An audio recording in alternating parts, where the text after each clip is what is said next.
it, and I didn't put the microphones on either. It's over there, I told you.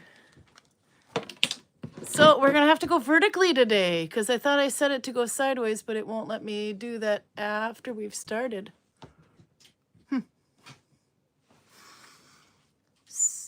Karl's fixing the lamp so that it'll be much brighter. Oh, yeah, now I can see it's sending. But yeah, no, we're going vertical. I thought I hit the horizontal thing, but I didn't, and that's something I have to do beforehand. So we're in like reel mode now. R-E-E-L. Okay, and then I got to do one other thing. We've never tried the super chat before, but we had the option the last 2 weeks, so we're going to try it this time. And I found out by accident, if I set the super chat, I can set a goal. And if we hit the goal, then we can offer a little prize. So I thought, okay, let's see. If we get 5 stickers, then we can post 5 reels after the show. Just release 5 of them because we've uploaded quite a bit this week. And I didn't realize that when I set the goal for 1 hour, it started immediately when I set it. So when I had the chat open about an hour ahead of time, it started. And so basically we already ran out of time. So now I'm going to set it at 4 for 1 hour because I can make a new one here. Let's see. I can do it like this, I think. So I can set start another goal, and then we'll say, oh crap, it has to be 5. I'll be happy with 4, to be honest. It doesn't matter. All the colors, so we can do any level when 1 hour. Let's see, there we go. But Audra kicked it off. Thank you, Audra, by the way. So we're gonna we'll accept 4. Thank you, Audra. Is it gonna put it at? Okay. I think I can start it now and it'll work. It was a kind of fun little reward. Yep, it started. Your goal is live. Share to the audience. Okay.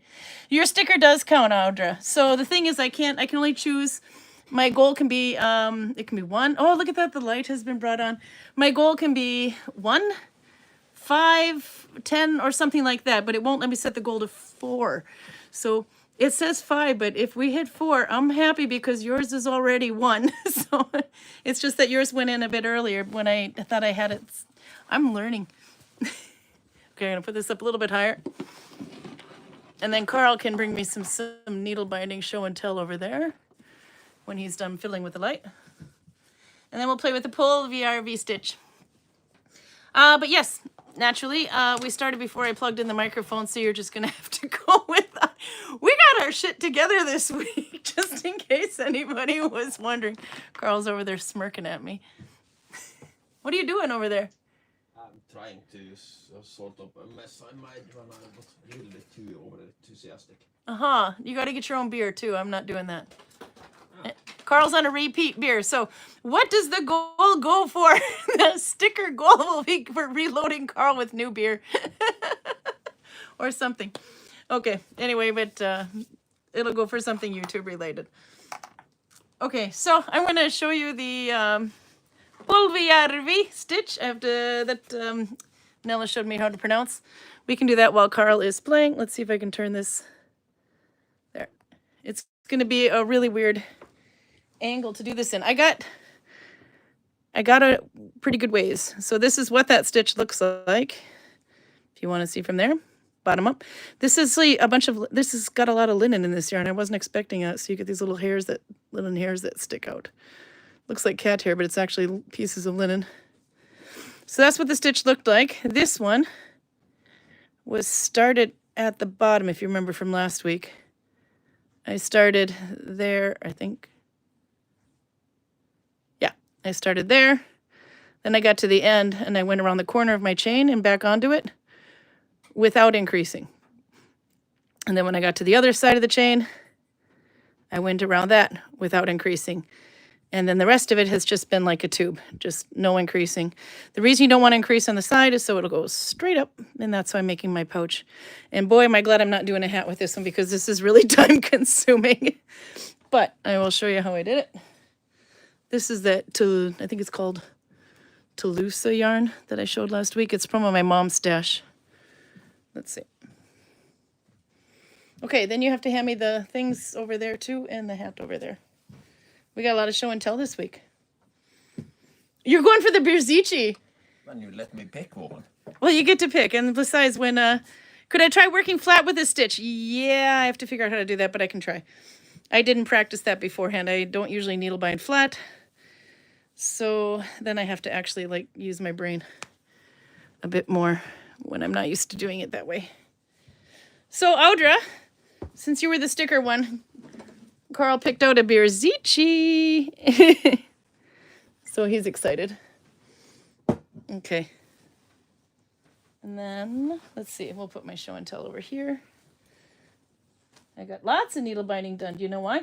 Because I started finishing my whips, my works in progress. Okay, so first I have to splice. Audra, you did it again. Shame on you. Thank you, by the way. Yeah, you can do it. I think you have to buy the sticker or something like that. It goes, it's like a donation. And then I'm going to use a little spit on this. But you can, I think, assume and just, you can do whatever amount you want. I wanted to make custom stickers, but I can't figure out how to do that. So I'm not necessarily sure it's possible on YouTube. Yep, I was just finishing some of my whips. So he'll recognize some of them. One of them being the hat from last month I finished. Outer's being silly. Is it because he's drinking the Bierzici? And then, of course, I started with, as the Norwegians call, lazy man's thread, which was probably stupid. So way too much yarn. But I'm feeling kind of cocky here. Okay, so of the 5 reels that we will release, one of them will be this stitch. Just the one method of showing it. There's another way of doing it too, but I'll try to make some more. I found out I could make a reel from last week's sending. Just a little clip of it that focuses on it. Okay, so this one is, we're going to do this way first, and then I'll try flat after. This one, you're working with the 5 loops from the end of the hook, or the end of your chain here. So this is loop 1, there. Loop 1, loop 2, loop 3, there it is, loop 4, and loop 5. So there we go. 1, 2, 3, 4, 5. We're working over these loops here, but because we're using 5 loops, maybe if I put this behind me, it'll be a little darker. Because we're going over 5 loops, it's going to be a pretty dense stitch, so that's why I'm using an extremely thin yarn. You can do it with a thicker yarn, but you really want to keep your tension loose then.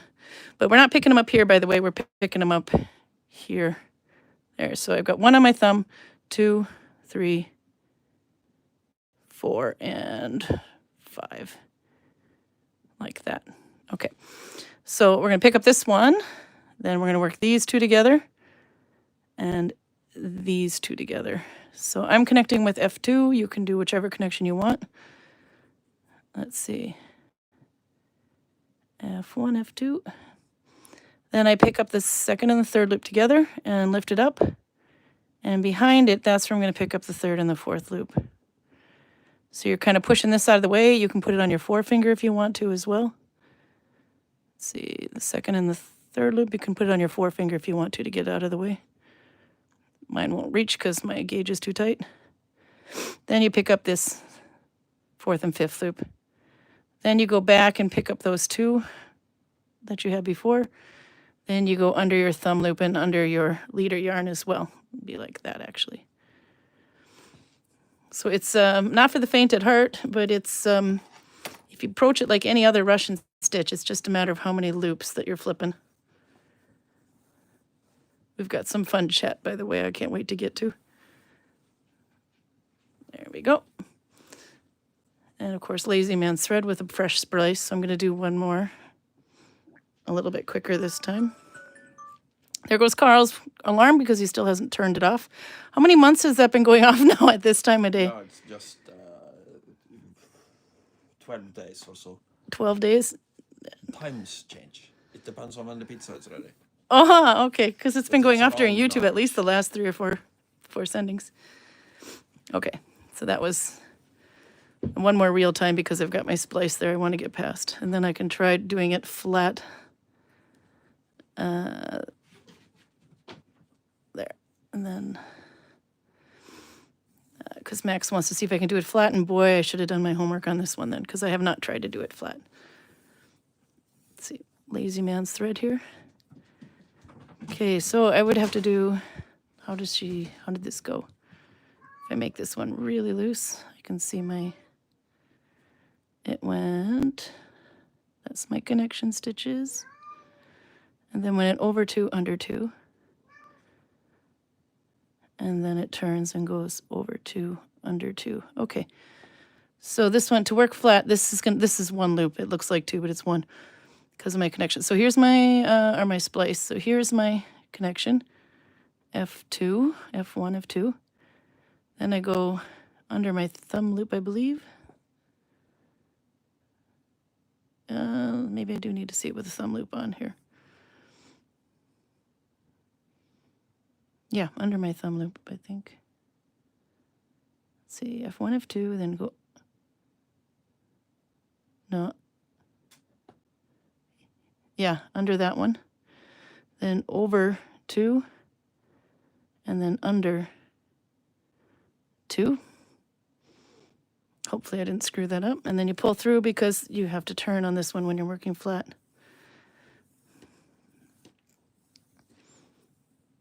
There we go. And then now I'm turning and going this way. This is where that slash would be in, if you're looking at the over-under symbol. Then we're going to go over these 2. Boy, this is kind of hard. Over these 2, under these 2, and then over those 2. If I didn't screw it up. Try it one more time here, but I'm going to pick this out because my gauge is going to be all messed up from working off my thumb and then working flat. I suppose I could put it on my thumb. So if I did this right, first, let's see if I hold up here. F1, F2. There, F1, F2. Then I go under.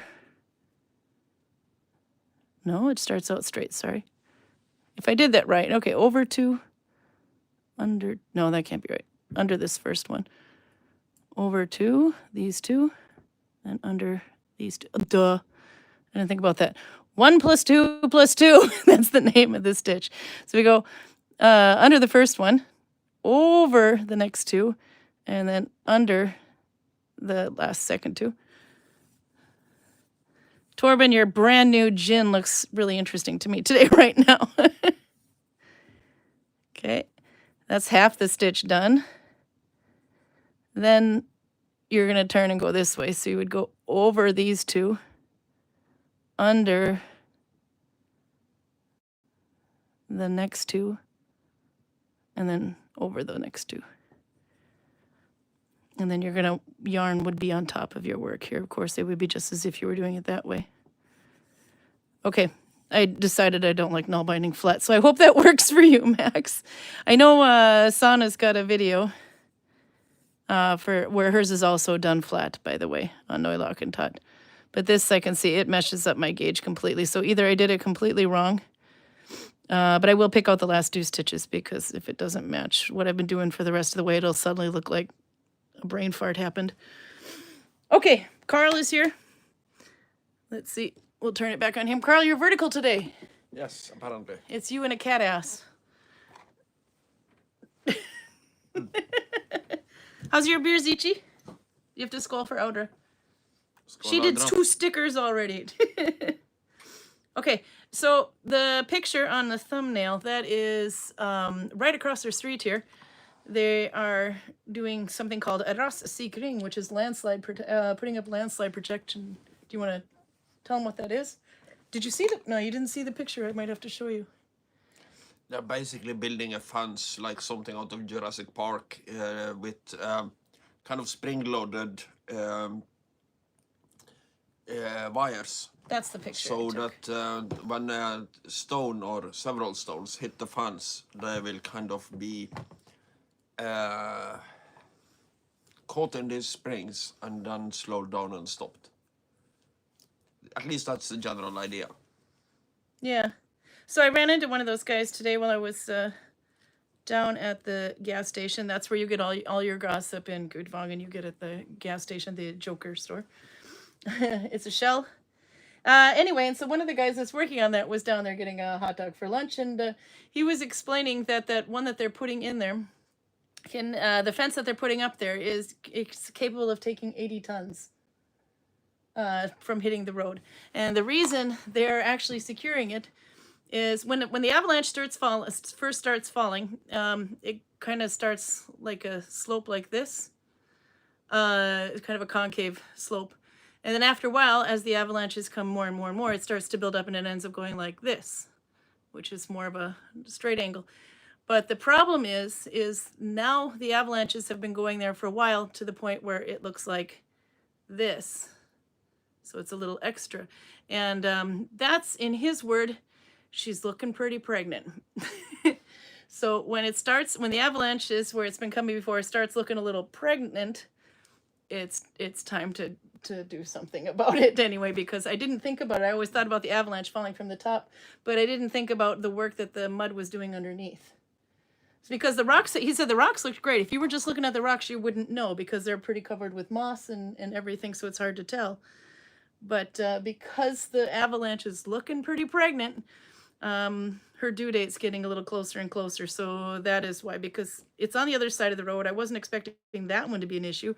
Just 2 nights ago, or 2 mornings ago, we did actually hear it was an avalanche. He confirmed it. Though it was right over there behind us, there was an avalanche that went off. We could feel that one, and that's one of those where you do like this. It's a pretty loud truck. That's an avalanche. you can feel the walls shaking.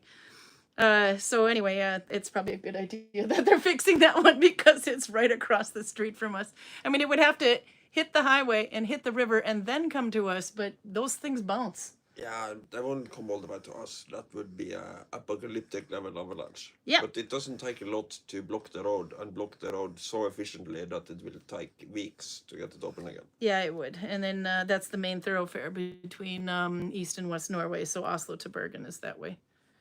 But yeah. This is an absurd amount of thread I used. Like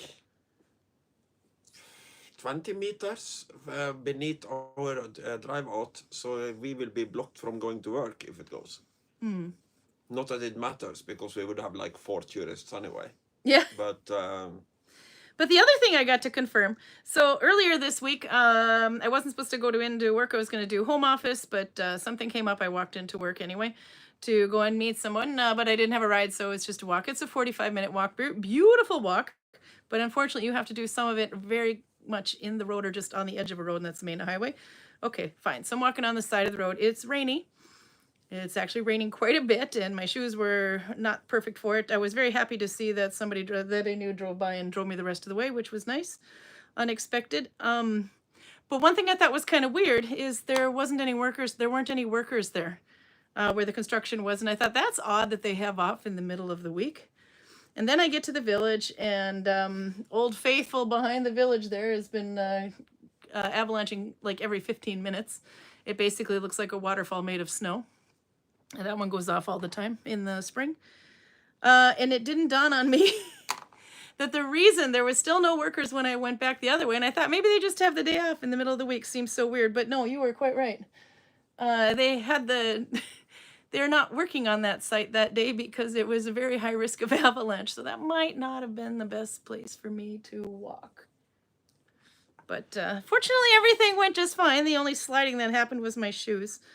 But yeah. Well, there is always an above 0 chance of getting hit by a rock here, but it is so little above 0 that it is really nothing to worry about. Mm.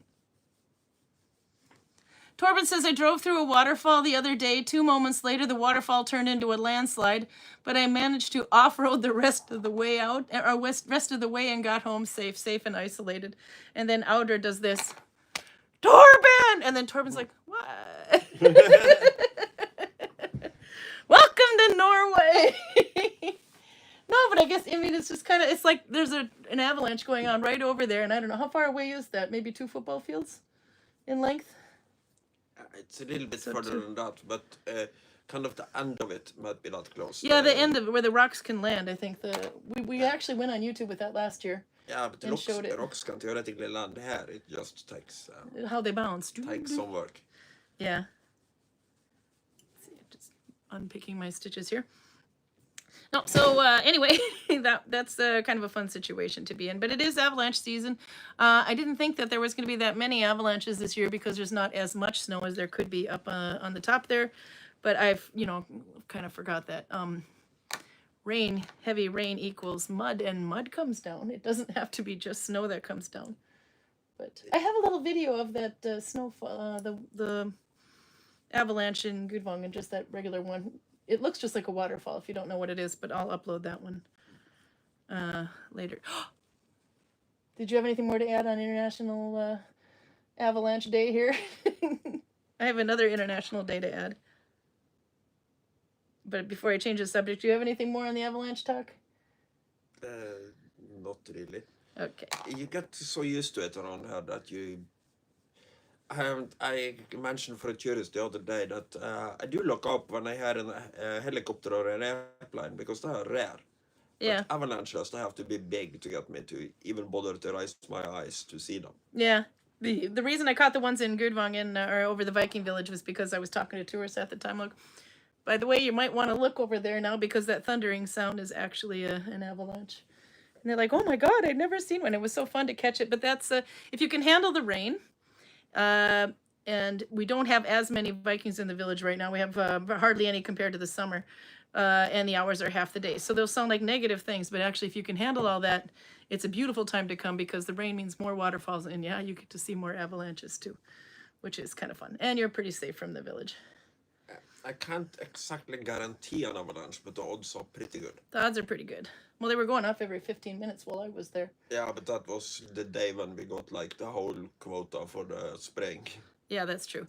And that avalanche, that one that goes off behind the village over there, if that one reaches the dock, it is capable of taking out the dock so the ferry can't dock, but it didn't yet, or have you heard if it did? I think it might be a misunderstanding, but some tourists were talking about the Turn my camera. ferry not coming in that day because of risk of avalanche. I don't think they care because if you get a flood wave there, it will probably break the pier, but it wouldn't be dangerous for the boat. Yep. I did something stupid, Torben. When I set up the YouTube, I forgot to hit the button where it says shoot horizontal. Because I didn't do that, I can't do it now. It's too late. I have to do that before when I set up the YouTube, which was kind of stupid. There are two other little things here, but I think these are just filters. Oh, look at that. We're green. We don't want that. Okay, how do I make that go away? That's going to be really annoying. Okay. Maybe. There. Now it's normal. Nope, see, I can't turn the camera, but I can make everything green. No, everybody thinks our wall is fake. Actually, it looks like the camera profile is more for shorts or reels. Is that on purpose? Today it's an accident, but yeah, it is actually supposed to be. It's set up so it can be for reels. So when I set up a live in advance, I make the tag and I make the thumbnail and the description that I can share everywhere. One of the things I have to do in advance is to, it'll default this way. And if I want it to go this way, I actually have to set it up beforehand. But I either double clicked the button or I forgot to click it. I don't know which, but we're stuck in this mode this time. So look at this. I think I can actually, I have a green screen thing. I can put the avalanche behind us. See? I didn't know. This is new. Look at, there's flowers in our yard today, by the way. Yeah. That's today. They're about this big, by the way. Don't accidentally click on any of my nudes now, woman. I can't turn my camera. It won't turn. Oh, no, it's, sorry, that's yeah. How's the beer, Karl? Torben's calling us amateurs. We know what we're doing. Buy a damn sticker. I'm just kidding. We were amateurs until Audra gave us 100 kroner. Yeah, then we went, oh shit, now we gotta figure out what we're doing. Then we went professional because now we're being paid for it. I was thinking of stickers, 20 kroner. She's like, put 100 on there. I'm like, oh, Audra. Audra really wants to see you drink some different beer. Because we're out of Karl's YouTube beer. All we have is repeat beer. But bring it on. Anyway, so we're just gonna have, Karl and I are just gonna have to get a little bit more snuggly. But yes, you're very happy with your beer? Oh yeah, it's... I didn't know we could do the green screen thing though. That makes me happy. Here, this is behind the house. You know, I have some on my camera reel we can show. Here's that big pylon thing it's kind of hard because the dragon behind me wants to be green too. Maybe if I move my head this way, there you go. You want to explain what that is, Karl? That thing is like 5 or 6 men tall. It's more than that, I think. At least, yeah. But it's. I like that we can do that. Fading out of existence now. Yep, it's the I cat. think it might have been Fuzzy's fault somehow. Yeah, because your head is green. We're professionals, and Lindsay spells it Prefeshinals. Yeah, we're professional. Yep. So this is kind of fun, though. Yeah, basically, I draw some employees until somebody else pays us. Yeah. So before we, because now we got the screen up, but you can actually, if you can actually see that. I've never been able to do that before. But anyway, so that thing, what is that? There's a whole bunch of these that are now been put up just the last couple days. The across the wires street. go through the holes you can see here. The coils. The coils are basically springs. I'm not entirely sure what it will look like when it's finished. But the idea is that it is supposed to catch the blocks that come jumping down that hill. Yeah. 80 tons. Sounds, 80 tons, it said. He said it could. Sounds impressive, but. Well, because I thought he said 8 tons, and Anders says no, he says 80. It's a matter of the speed of the object, too. Yeah. But that's total tons. Yes, but the impact is determined by the weight plus the speed. Yeah, no, I meant... multiplied by the speed. Yeah. So... it should be able to stop one rock. But those are coils, all those things there. So when they spread it out, it's a chain link fence. And these little... And these are also held in place with wires that will be on the back side of this going into the there's mountain. the top of one. I took a bunch of pictures, but it's hard to see what's going to show up. Maybe there. This is kind of fun. I was hoping to get that. There's one really big rock. That rock is about... That's the first rock over there. Yeah. It's right above your head, so you have to kind of...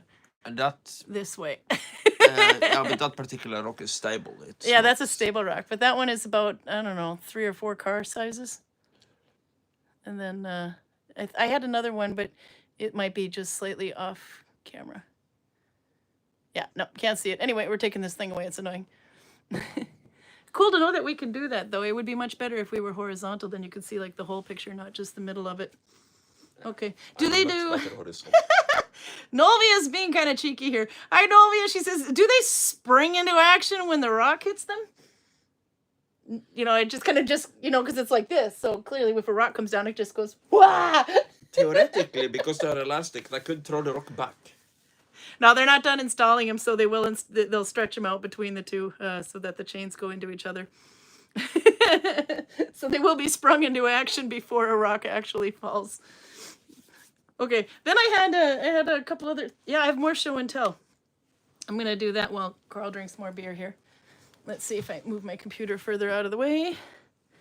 And, of course, we're going to do this in real, R-E-E-L mode, because I suck. You can see the time delay on my computer screen. Okay, so I had found some yarn I didn't realize I had any more of. This is iris yarn, but if you're aware of, familiar with iris from, you can see how thin it is and how fuzzy it is. It's from Rauma yarn, this one. It's called Iris, and it's basically very fuzzy yarn. It's not mohair. It's actually alpaca with a little bit of nylon in it and a little bit of and 20% wool. But mostly alpaca, but it's extremely fuzzy. So you can null-bind with this. This is just regular thumb tensioned Oslo stitch, which makes it very, very lacy and holey looking, but because of the fuzz, it kind of goes together. And I made one of these once with some that I had found in Off-White and had Louisa try it on, Runa's Louisa. You can see kind of there how it gets a bit lacy. But they're actually quite warm. But if you make a mistake, like I was just doing now with my other one, I had to pull the stitches out, you do not want to have to do this because that fuzz kind of starts felting together as you pull the stitch through. So you can do it, but don't mess it up. But it was nice, and I was happy to find another. It looks like I have enough to at least make a set of just wrist warmers that goes like that. Not all the way up, though. But that was a pretty good amount of yarn there. So I was happy to find that. So that's one project I got done. This was a work in progress. I don't know if you remember these. About 2 years ago, I was making these. This is actually really, really thin wool. I will get a bag. Here, let's see. This was some windblown wool, so it took a bit of damage, and the skeins are a bit broken. So you can see there, it's broken in some places. And this is very, very thin, a little bit thicker actually than the other one I'm using. So what I did to make it stronger was I tripled it. But I have this in 3 colors. And then we showed how to do it. There we go, if I take out a couple here. So I had these 3 colors. Let's see, it's hard to see there. So what I did is I started out with three strands of this one. And then after a length of yarn, I swapped out one for a strand of this. So then I had 2 strands of this and 1 of these. And then when that ran out, I had 2 strands of this and 1 of this. And then when that ran out, 3 strands of that. So it makes like an ombre effect. And then I did the same thing introducing the brown. So in the end, it starts out with 3 strands of this, and it ends up with 3 strands of that. So you can kind of see how that goes. I have to hold it back a little bit and the color is better.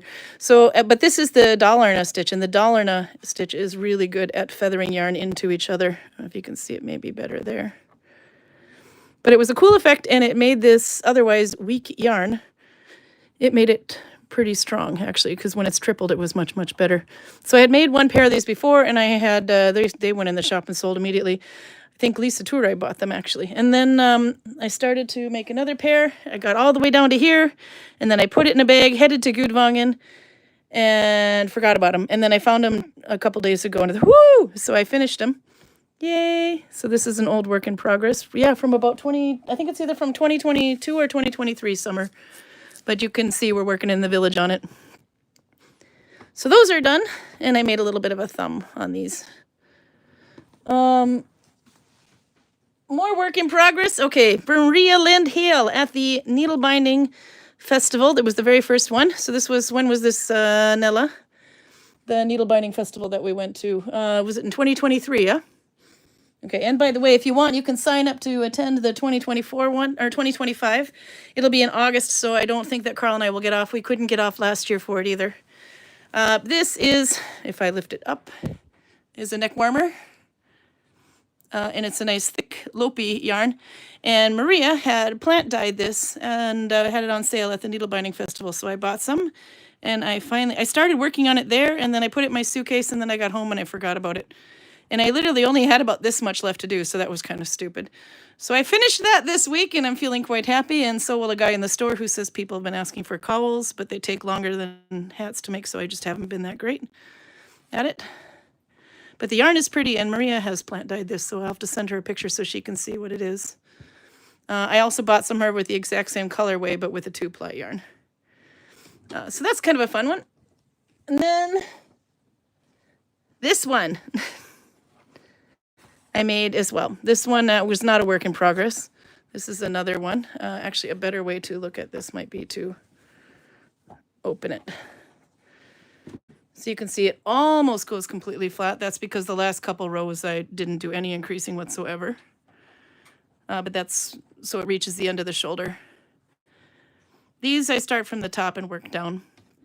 So the top part, I make a tube that's just loose enough to go over my head as long as I want. And then I start increasing maybe every 7th or so for 1 row, and then 8th and then 9th, or as long as it doesn't wave.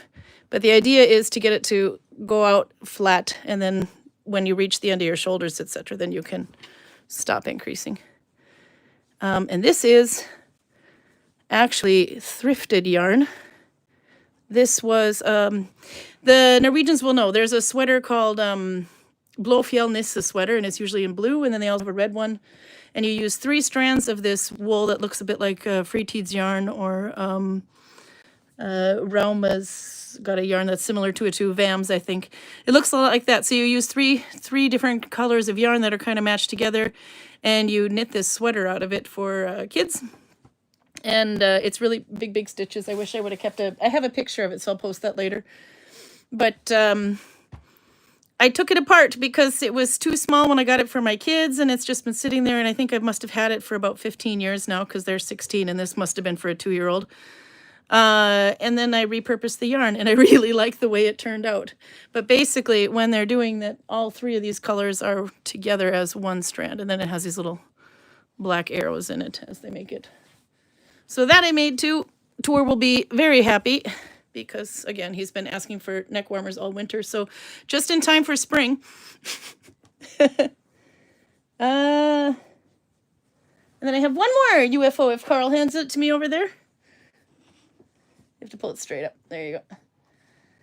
The hat from the needle binding, or from February is done. It's maybe a little bit more pointed than I want to. I started at the bottom and worked my way up. And then you'll remember, this is the perfect side. So we're all going to take a moment and admire the beauty and perfection of this stitch. And then I'll remind you that I screwed it up and I wasn't going to undo it. So if you have a mess up, which was here, here, and here, that's a great place for embroidery, don't you think? So there you go. The hat is done, and I put some little goofy swirls where I had messed up the stitching. But you can see now what that stitch looks like before and back. This is just a simple chain stitch. When you're doing a chain stitch on top of needle binding, you want to make sure that it doesn't pull the stitches tighter or your hat won't fit anymore, so you have to do it quite loosely. Yeah, so little spirals. I love doing spirals. They're easy and they can be just goofy, whatever. I wasn't sure if this was going to be... It's only on one spot on the hat, so I don't know if that's kind of like a really cool feature or what. And it just so happens to be over where my start was. You can see there's a little bit of a mess up there too, but... So there, that's my productive week. I have been damned productive. I have another UFO that I didn't get to yet. Actually, I can show them to you. See if I can continue this trend. These are socks that are just missing the toes, and I started these probably, I don't know, it was in the same bag as the orange yarn, so it's probably from 2022. I can see it was leftover because I had run out of the blue. So I just have to find something to make the toes with. And this is a UFO I need to finish. If you remember January's stitch, the telemark stitch, I need to finish that hat. It's almost done, so why don't I just finish the damn thing? And this hat is probably from 2021, maybe 2022 as well. This is the Moosin stitch. And it's on YouTube because that's where I was making this hat. And then I put it down for a while, and then I picked it up and did it again. I should have enough to finish the hat. This is all the yarn I have left for it. I think this is like a Debbie Bliss. It's a really soft yarn, American wool. But that's the Moosin stitch. And this, when I was trying to spit splice with this, which is what I usually do, maybe I would notice up at the beginning. I don't know. I can see that I blocked it in the beginning because you'll notice the ridges are a lot flatter here than they are down here, and I will block this one again when it's all done. Blocking means I just added steam to it. I don't know if I can't see it. Okay, but anyway, somewhere when I was trying to splice, it made like a huge fart in the wool. It was too thick. So what I did after that is I've been doing lazy joins, which means I just abandon one string and kind of like retrace my steps and then continue on with a new one. So all of these will have to be buried under those ridges, and then it'll be done. But that's the reason that I did that, is I must have been having splicing issues because I usually just spit splice and continue. This is the back side of the Moosin stitch, by the way, and I should be showing it this way because I started from the bottom, from the top down. So this would be the direction of the Moosin stitch from the wrong side, and this would be how it looks from the inside. There.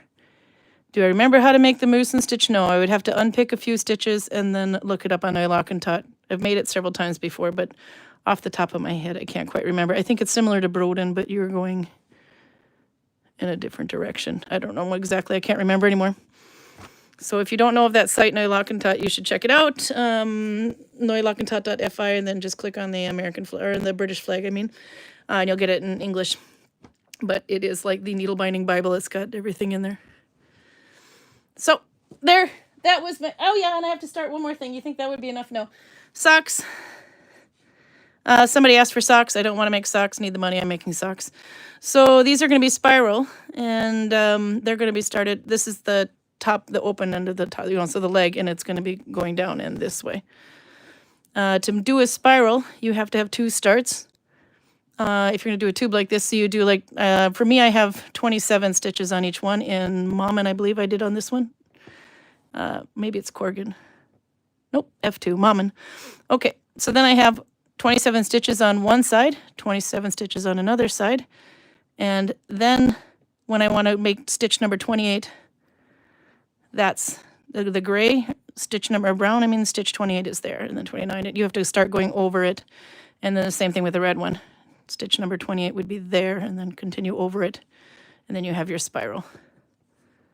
When are you going to do your socks? Oh, Albert, I'm going to get there. I forgot what size foot you wear too, anyway, but I can just write you for that. So if someone buys your hat, they've got your DNA with it. Oh yeah, no, my spit's all over that sucker. But don't worry, COVID only lasts for 72 hours, I think. How does that work, Karl? It took me 3 years to get COVID, and when I did, it was pretty mild, and I haven't had it since. So that was good. I think I got it in 2022, September. You never got COVID. No. No. So I'm pretty lucky there. So 44, he is a size 44. Okay, I'm a size 42, and Karl's a 43.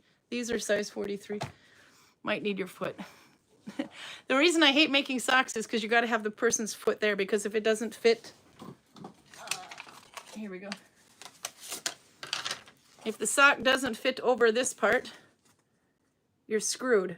So you could spend all that work on making a sock, but if it doesn't fit over the heel, I mean, you can always, when I go start down, or even if I went this way, but if I start here and go downwards, I can always make extra length on the sock by picking it out, but the heel, you might as well just make another pair at that point. So, but this will go here on this sock. Ta-da! What? I was drunkenly trying to vermund the dimensions of this 80-ton rock. Yeah! And if I got it correctly, and I think It's a running joke, yeah. probably did, Make your own damn socks. No, I've said that too. If it was a cube, Yep. then each side of the cube would just be a little bit over 5 meters. So 80-ton rock is, well, it's a big rock, obviously. That's if you get hit with one compared rock. to the rocks we already have lying up in that mountain, So there are a few that size and a few much, much bigger. So one 5-meter rock at a very slow rolling pace, and then hits the fence, and it's going to be that at max capacity then. I'm assuming they are thinking about something that comes in high speed. Otherwise, the number would be meaningless. Oh, that's what the guy said anyway, so. Because an 80-ton rock can also be completely stationary. Yeah. And then any fence will stop it. Yeah. Okay, I gotta get on. By the way, yeah. If Torben is watching. Torben's watching. He's in here making comments. I'm just ignoring him. I was cornered by Torbjörn at work today when I was doing the end of the day report in the till. Oh, yeah. And Warhammer, apparently buddy. we are playing Kill Team tomorrow in Heidrun right after closing. So dodge the rocks. If you have an opportunity to come. It might be just me and him. Greg might be there too, but he has a visitor from England, so he wasn't entirely sure. And when Greg isn't entirely sure, that's usually just a British way of saying, go fuck yourself. Torben says, halftime, the demons need their bedtime story, so he might have missed it, but he'll run back, or you'll just send him a message after. Yeah, he might have missed it. Okay. Yeah, Nikki says, telemark takes ages. Yeah, this one takes ages too. I'm glad I did finish the one hat in telemark. It's just that when I got about this far down, I screwed up and my brain went Dolby, and then I finished it off. But this one is, this blue one is completely telemark stitch. I just have to focus to go over the leader yarn instead of under the leader yarn like I usually do. My brain went Dolby, and then I finished it off. The needle binders, no. They're my people, Karl. Yours is reading a bedtime story. I hope you're happy. Did you mean that you finished it with a finished stitch, or did you just finish it off in the Dolby stitch because your brain already was Dolby? There's nothing finished about it. They're Russian stitches. Of course. Dalby, the famous Russian city of Dalby. Telemark is it's like needle binding, the craft for people who don't understand geography. There's nothing to do with geography on it. It's just the name of the or the method of making the stitch. So telemark is Russian? Yeah. I don't know. Nell can explain it too. That's like beyond my brain capacity. Putin, then we'll have to chase away a few Russians, I think. You have the families of stitches. You have the Finnish family, you have the Russian family, and then you have turning stitches, and then you have everything that goes in the other category, I think. is how it's named. But Telemark, Dalby, and Polvijärvi are all Russian family stitches. But there is a Finnish family also, right? Yeah, but these are not Finnish stitches. The Finnish stitches would be Oslo, Malmen, Broden, Långeryd, Bolsto, Fåberg. So not Polvijärvi. Not Polvijärvi, no Polvijärvi. Nella's going to be so impressed that we've been working on pronouncing Polvijärvi. Yeah, no. Because it's a Russian stitch with a Finnish name. I'm sure Putin would love this kind of geography. Anyway, okay, let me see. Torben says, no, he can't. Sorry. You're going to have to kill other people without him. Yeah, I'll see what I can manage. Okay. There was some stuff in the beginning I needed to go to here. Okay. Yeah, Audra says we need a sticker that's not for kids. I wanted to make Karl stickers, little Karl going, you know, but or Karl with a beer. But I don't know if you can make custom stickers. Every time I tried to look up custom stickers tutorial in YouTube, all I would get was how I could order and make my own custom physical stickers to put in a scrapbook or something. Not actual digital stickers. So, but I want to try to figure that out. Okay, anyway, and then Charlotte is here, Alder's here. Alder is Albert, sorry. Albert is coming. He's coming to kick your ass this summer. He booked a house. His girlfriend says he can do it. Speaking of things Albert is doing with his girlfriend, if you haven't noticed it in chat. Are you ready for this one, Karl? I think I read it to you just before. He said this Friday, he and Ina are going to sleep over at IKEA. IKEA for the Americans. It's a thing they sent out to their members, and then they got in.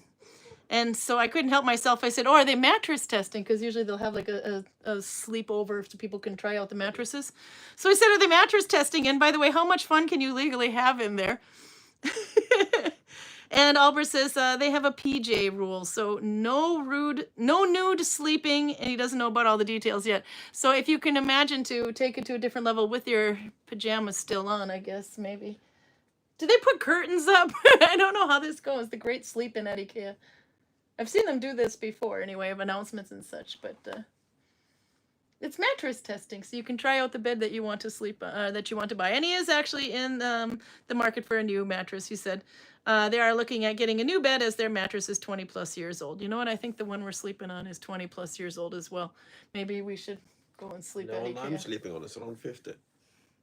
52. I am squishy. James is working on the Hawaiian knotless technique. We were trying to see what that was. He said he uses a needle, and if you take it apart, it'll come apart quite easy. So I'm not sure what that is, because when I look up Hawaiian knotless technique, I come with braiding. It's like it's a way of adding braiding extensions.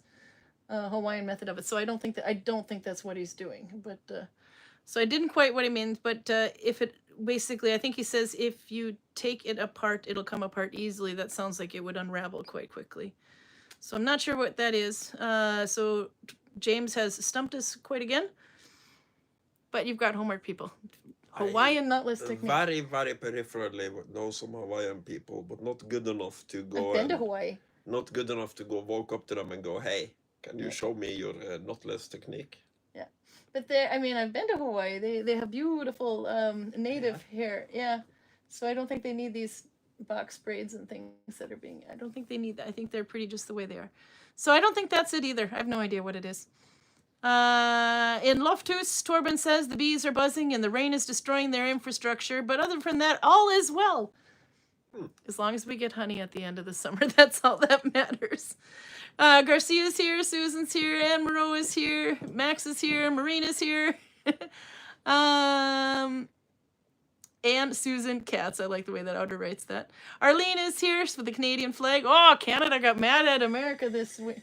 That's all I'm going to say about that. Anna's here. Lindsay's here. She said the chat was acting weird for me. Okay, maybe it might have been working weird for someone else too. I hope it's fixed, whatever it was. The chat was weird. Hopefully that got fixed out. PJ's here. Let's see. Audra said, no, because I am cool and you spit on it. With the fiber. Just finishing the work in progress. Yeah, my whips, but PJ spelt it whips as in WHIPS. So how many whips did I finish, Karl, this week? I haven't seen a single one. You poor thing. No, it was whips, WIP, work in progress. There's also, you can have a PhD in whips.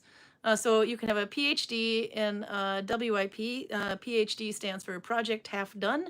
And then, of course, WIP is work in progress. I think there's one more one that you can have shortening like that.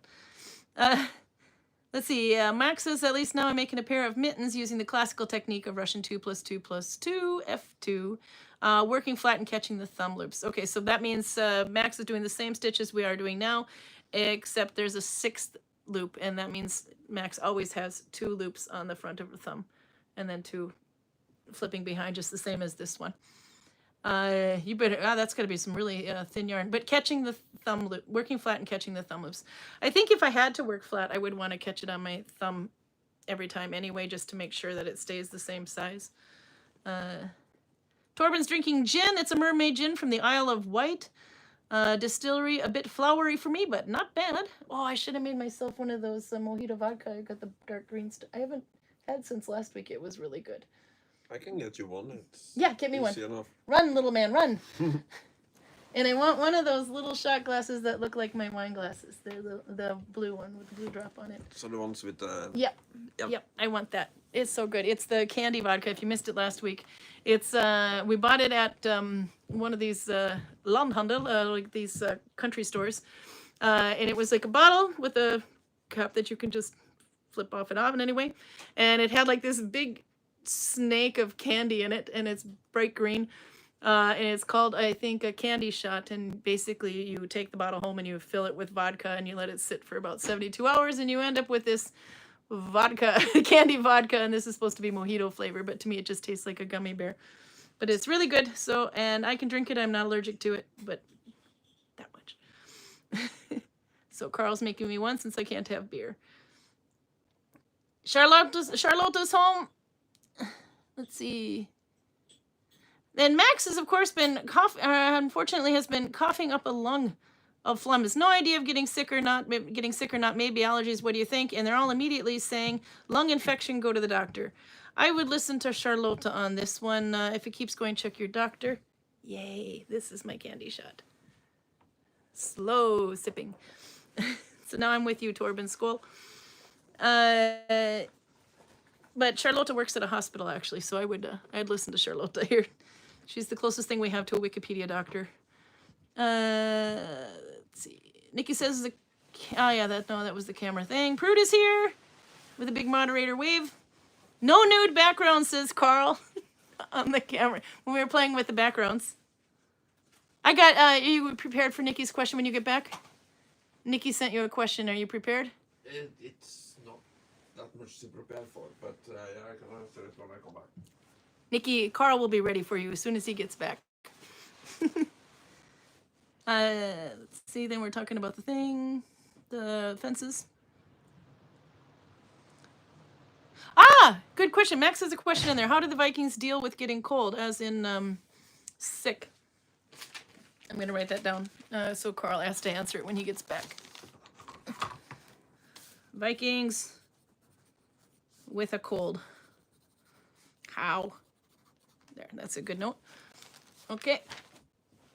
I'm very meta with the vertical mode. That's good. I can turn it this way since Karl's not sharing the camera with me.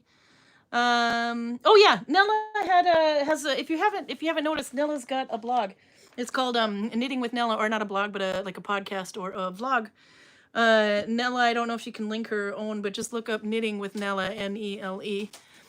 And then she had a really interesting segment on there this last week. It was if crafting was hereditary.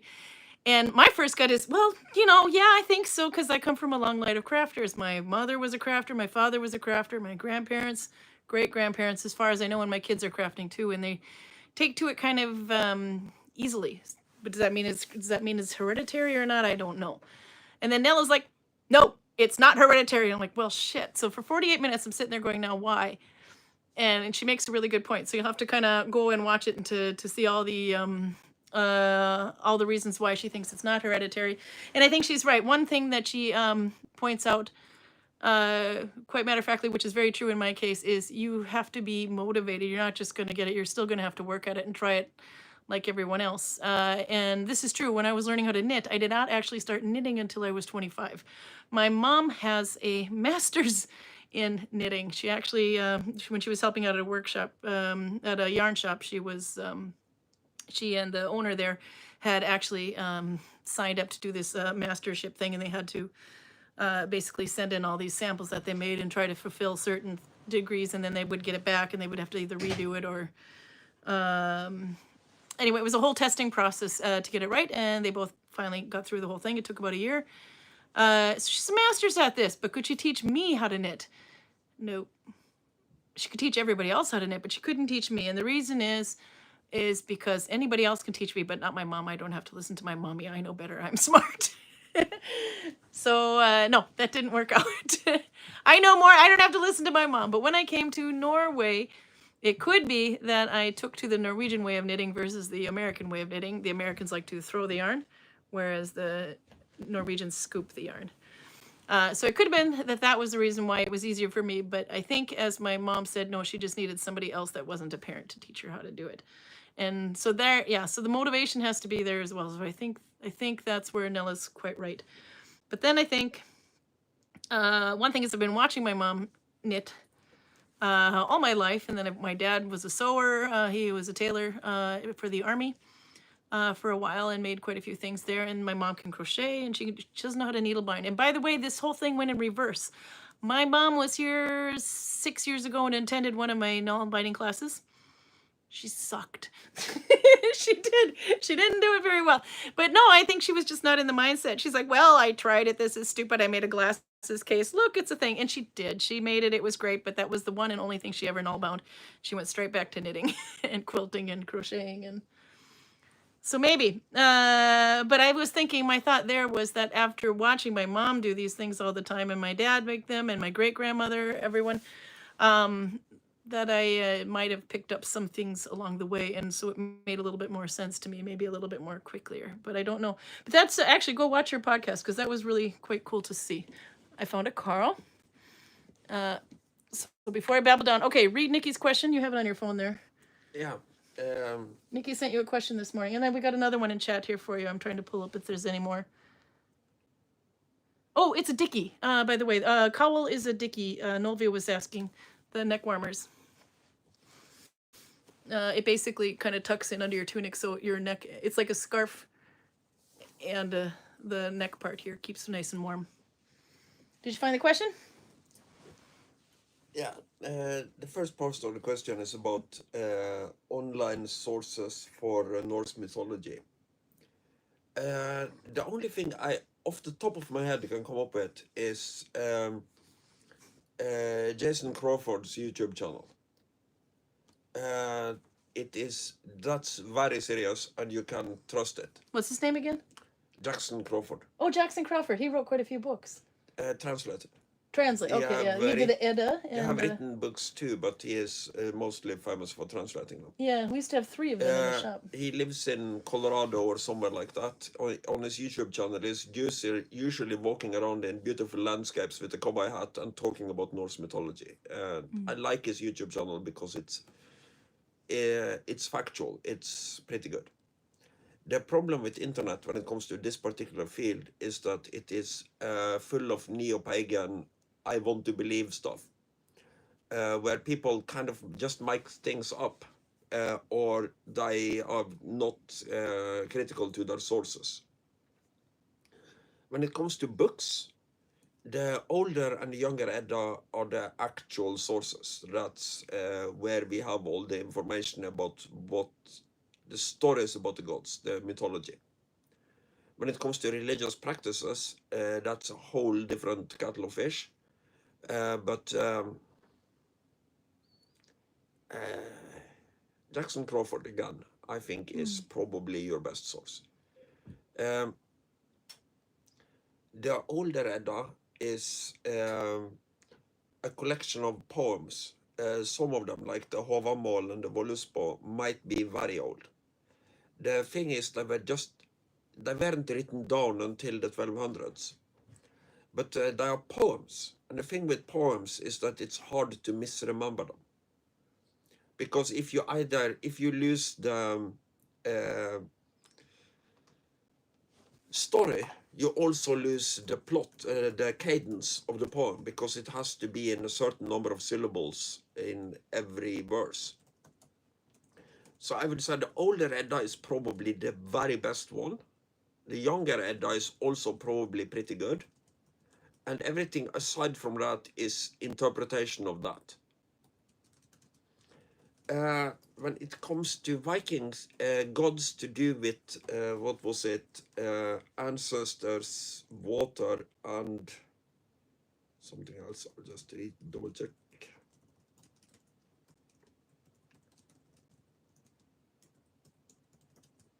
Food, ancestors, and waters. If you can help me out a little bit with the question here, because when it comes to waters, the Vikings kind of have two gods, or two godlike creatures. Aegir is not actually a god, he's more like a Jotnir with special privileges. Oh, I thought he was a god. You could say he is, but he strictly speaking isn't. Because the people who drown at sea will be fighting for the other side when it comes to the Battle of Ragnarok. They will be on the side of Loki and Hel. But Njord is, for the Vikings, obviously trading is something you do on the water. You don't trade over land at all, or very, very little. So their sea god, Njord, is also associated with concepts like prosperity and fertility. Because riches and gaining riches has to do with traveling on the sea. So he is probably a water god. But when it comes to, you are from New Zealand, you're talking about probably, I'm assuming Maori gods. And I know nothing about them. They are so different from the Vikings gods that it's probably not directly transferable, I guess. But then again, I know nothing about them. So for all I know, the Maori might have worshipped Njord. That could be kind of fun for something to check out. Karl learns new things if I have to learn new things. I know very little about the Maori, but from my impression, they are basically very Viking-like in their culture. Yeah. They are warriors who like boats, just like the Vikings are warriors who like boats. But I know so little about them that I shouldn't really be speaking about them. Nikki says, "Thanks, Karl. Beard is looking fab today." Look how happy you made him. I like it. She says, I like that. She says it's true. Okay, there was another question on there. Max had asked, by the way, because Max is under the weather. Vikings obviously would get colds too. I mean, everybody gets it. How would they deal with it? Do you think?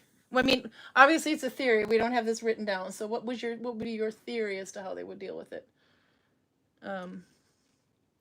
I mean, we know that there's chicken soup for the soul, so they probably have stews. Yes, but I'm trying to think of a single reference. Yeah? By the way, if you have some more Vikings come on ships at night, Roger.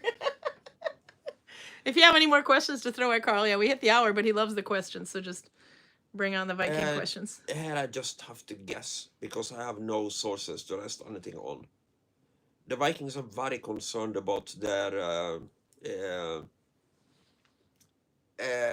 how tough they are. There is one reference in one of the sagas, and I just wish I knew which one it was. It's a guy who gets wounded pretty bad in the foot. So you're here for more detail. And then he just keeps walking like normal. And somebody is basically going up to him and going, I saw you took a serious wound to the foot. Why aren't you limping? And his answer is, you don't limp as long as your feet have equal length. That's kind of their attitude towards things. So I think a Viking with a cold would just be a slightly more annoyed than usual Viking. But some things are obvious when it comes to how to deal with the cold, like stay inside, get some rest. But you might live in a culture where that just isn't an option. You have to go and deal with things. You have to herd your sheep, plunder the Irish, or whatever the hell you're doing this summer. Um, I just don't know. The Vikings' understanding of medicine was probably pretty bad. But it was also probably coincidentally a little bit better than the rest of Europe at the time, because the Vikings are, at least according to some sources, have better hygiene, and they have more access to clean surface water than people have in the rest of Europe. But we can only speculate here because the fuckers don't write shit down. Not for children! Okay, I have another one for you. So, first, skull and happy International Women's Day. It's March 8th today. I know. So, not only have we hit 5 years, this is our we're literally been doing this for 5 years now. 5 years ago today or this week, then we started doing the needle binding, and it was about week 26. I thought it was 36, but week 26 was the first time you showed up. Yeah. That was kind of fun. That's when we're still filming off the laptop, so the sound everything's gotten so much better. It looks like that one was filmed in the Viking Age, but that was a funny one to watch. We were watching it back and laughing so hard. Karl, I made some reels out of that one, so that'll be kind of fun to see later on.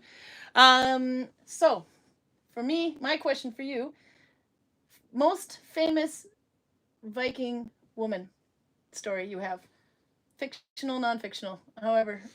I don't care about the fictional stuff. So non-fictional, you have our neighbor, Yeah. Aud the Deep-Minded.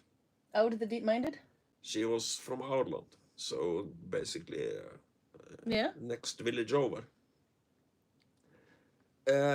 This is from memory, so I might be misremembering certain details. But as far as I remember her story, Yeah. she marries Olaf the White, one of the Viking kings that are ruling Ireland at this time. She is a pretty efficient queen, and when he dies, she takes over and rules in her own name, pretty much. But then she gets a bad case of Christianity, and when you are a Christian yourself, yeah, plundering Irish Christians is not considered. It's not considered sporting, so to speak. So she packs up her stuff and moves to Iceland, where she is actually elected as law speaker. The law speaker in the Althing at Iceland is basically a living law book. That person has to memorize all the laws, and is basically, they're not exactly a judge, but they are a person that the jury will ask if they basically go, okay, this has happened. Is there any rules about this? So it's a position that requires that, first of all, you have a tremendously good memory. And secondly, we have to trust you not to abuse your position. Because misremembering a law to your own advantage or to your friend's advantage would be very easy for the law speaker. There would be other old people around that might remember the laws, but they're not law speakers. So if the law speaker says that the law says that this person is in the right and is entitled to this much compensation, and somebody else says that's bullshit, people will generally listen to the law speaker. So before you elect somebody law speaker, you have to be pretty sure of one of two things. Either they are your best friend in the whole universe, or they are extremely honorable. Ooh, I have some more questions on here. Did you, I wasn't quite listening to everything. Did you get it? Your question, or did you have more to add? I don't really have more to add. Okay, I was going to say, Nikki expanded on that one, said, excellent. I read that the constellation is called Freya's Hens, as in female chickens. We have gods here for each of the stars, one for the ocean, fresh water, fruit from the sky, food from the ground, wind and sky. This is New Zealand. Does that I forgot to read to you.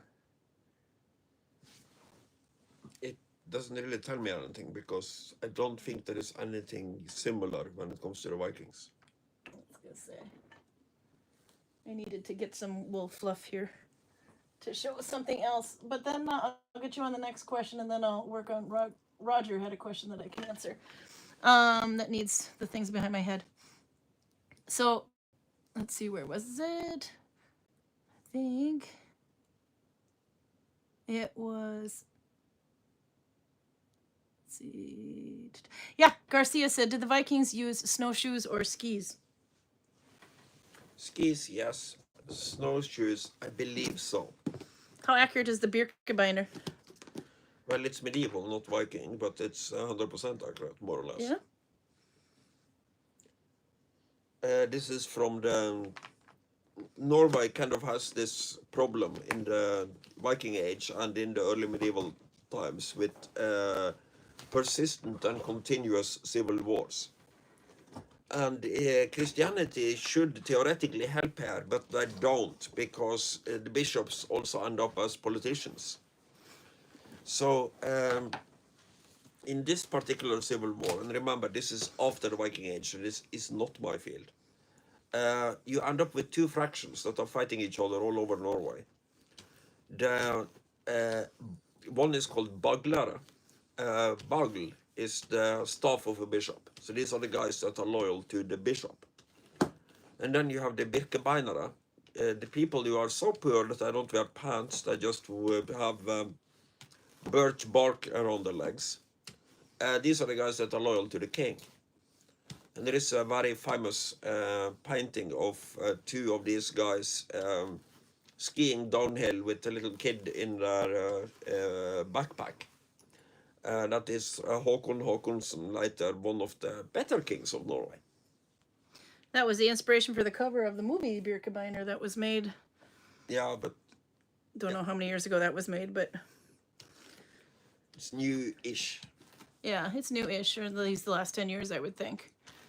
And Albert had added they had skis and ice spikes for shoes.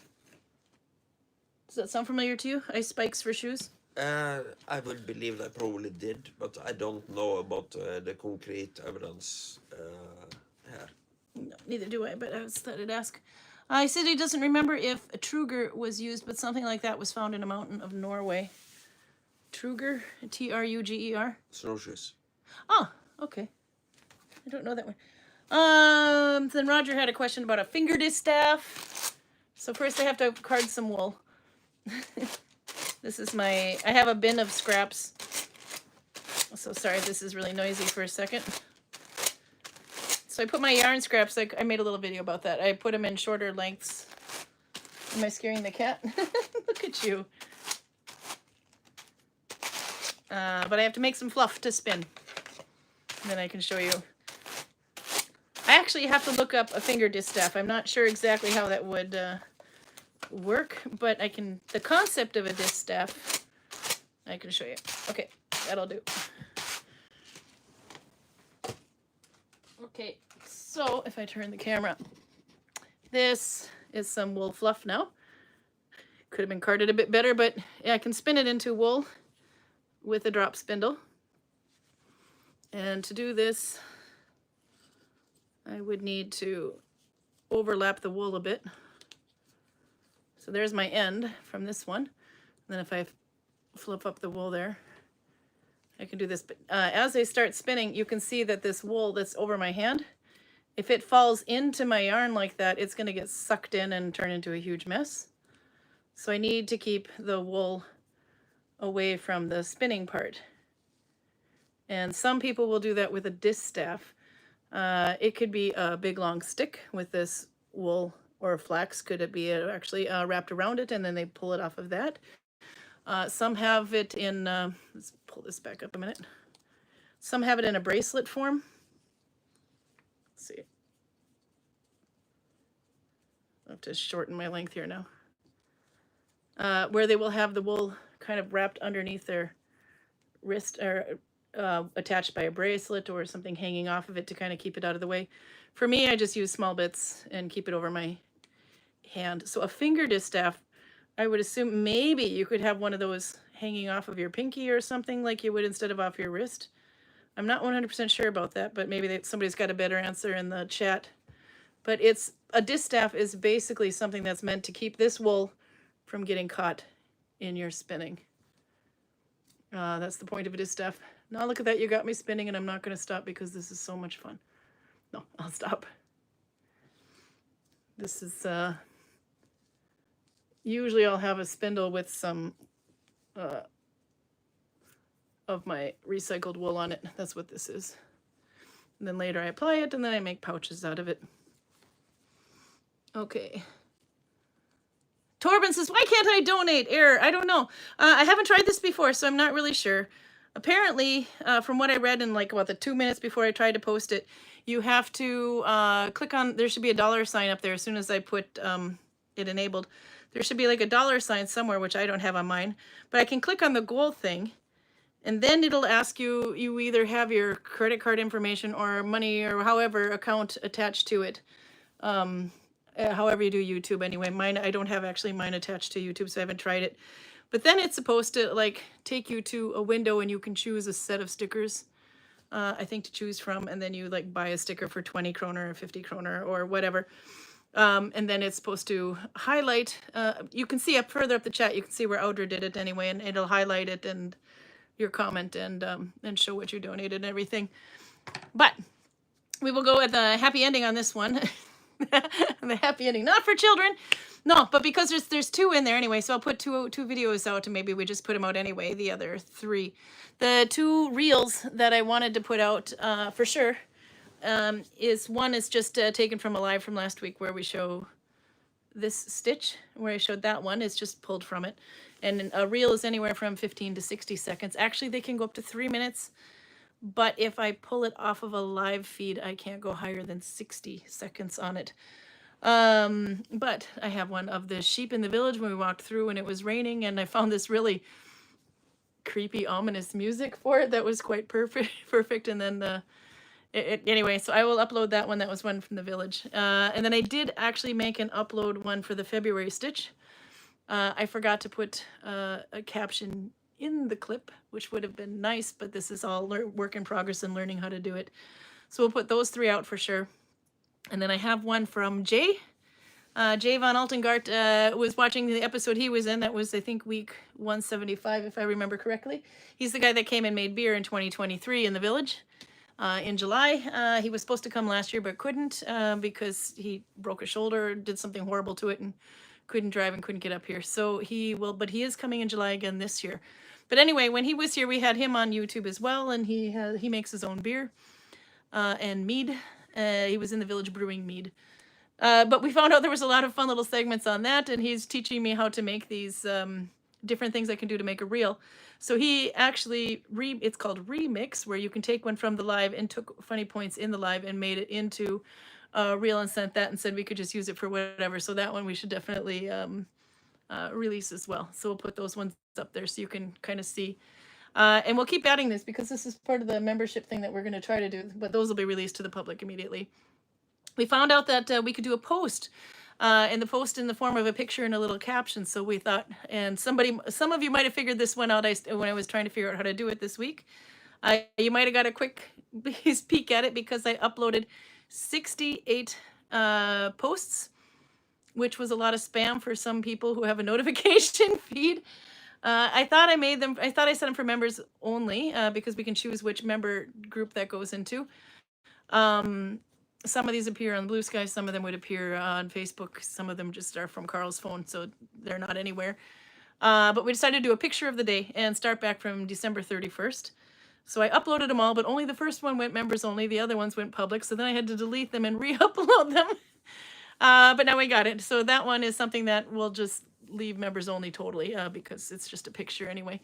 It's kind of fun to see, and it might be something like this that we're working on, or today I think it's the pile or the fences that they're putting up outside. Yesterday Karl had a picture of himself in a helmet that we posted up. And then Karl still has to make a couple of little videos that we can post. Yeah. So we weren't ready to open the membership thing up this week. But that one would be, you wanted to make those straight out, or did you want to do that? Straight out. Yeah, straight out for those. And then the reels we could do like pre-release member only, and then it goes public after that. So that'll be kind of fun to see. But anyway, I'll put those 5 out anyway, because I think it was fun to try. But actually, I have no idea how to work the sticker chat thing. And I really want it to be custom stickers of Karl jumping out, but I'm not even sure if I'm able to do that. It's not a matter of do I know how to do it, but is it actually possible? So I'll have to figure out. Let's see, did you have any more questions from Karl while I was in there? I thought there was... I read up a little bit on the finger disc stuff. Yeah, what's the finger disc stuff? You have like... Oh, it's a stick. You have a stick with a little ring on the end like this. that goes through the left, goes around your left or your offhand. That would be my left hand. Little finger. Then the staff goes up like that. And or the ones I've seen, they usually have a bird on the end.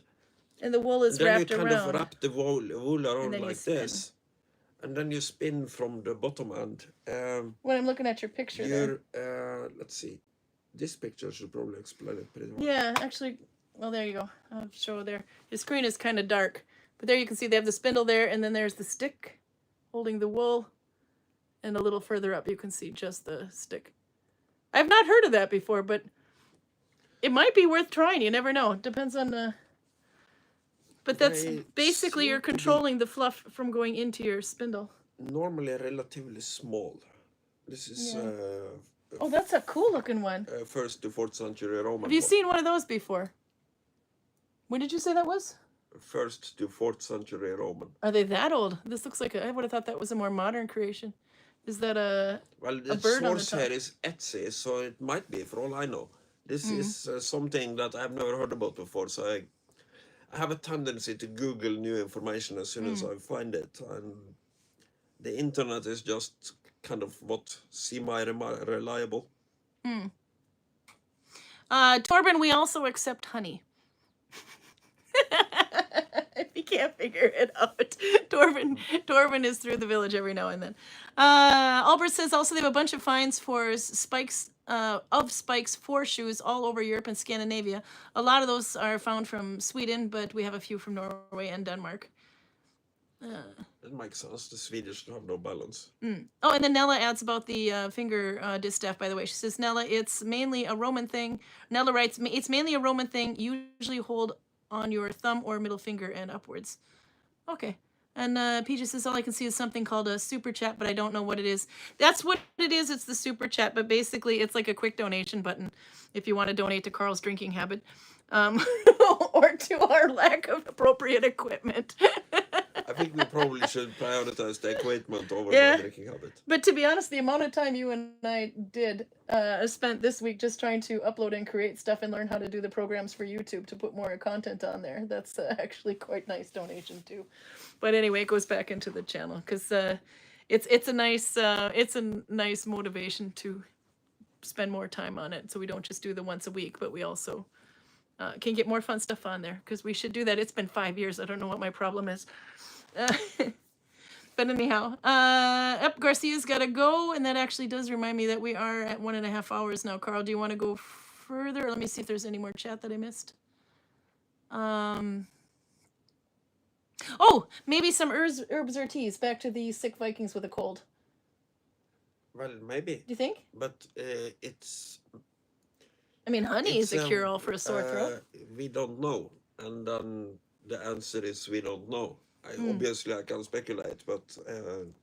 yeah, no, we don't know. Generally, the trick when you have a cold is rest and liquids. The Vikings would probably pick up on that too, but it's a matter of, did I have a choice? If you're running a small farm in Gudvangen in the Viking age, can you just take off a few days for bed rest and drinking water or meat or whatever?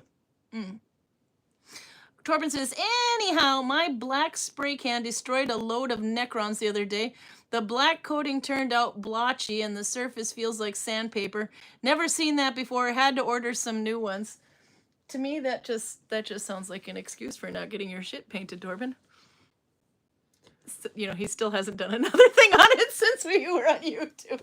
Nah, but I have a good excuse. Yeah, well, now you drank a whole bottle of Bierzici, which is Wasn't this like 8-something%? No, 7.5%. Yeah, percent. So you probably aren't going to be painting tonight. No, either. no, it's my finger that is Oh not working properly. yeah. Carl's got a bit of a tendonitis issue going, I think.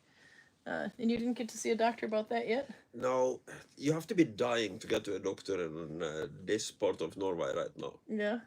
Do you want to explain how well, for one, it's a lot cheaper than going to a doctor in the United States. But you want to explain how the Doesn't matter Norwegian how system cheap works? it is when you can't get there. Yeah. I mean, they obviously it's a bit of a triage type symptom. If they think you can wait till the next working day, they will have you come during the next working days instead. It's not the next working day. They gave me a bloody doctor's appointment. I go, yeah, the earliest we can do is Friday next week. I've had some of them where if I went in for my tendonitis or something too, I thought that was bad or whatever, OCD even, they would be like, okay, we can get you in on next month on the 18th. How does that sound? But if you really, really push and say, no, this is dire, I need to get in, right, then they will probably find a time for you the next day. That means that they're prioritizing whiny little bitches over normal people. Yeah. Which is but they're not also good either. prioritizing people who have a much bigger problem than, I was actually contemplating lying about it because the issue is that I can't really work because my finger locks up. Come on, Torben, donate. But it's not really painful. But if I called them and said, "Oh, I can't sleep, I'm in such pain," they would call. Then they would see me immediately. Another reason, yeah. You shouldn't have a system that kind of rewards lying like a little bitch.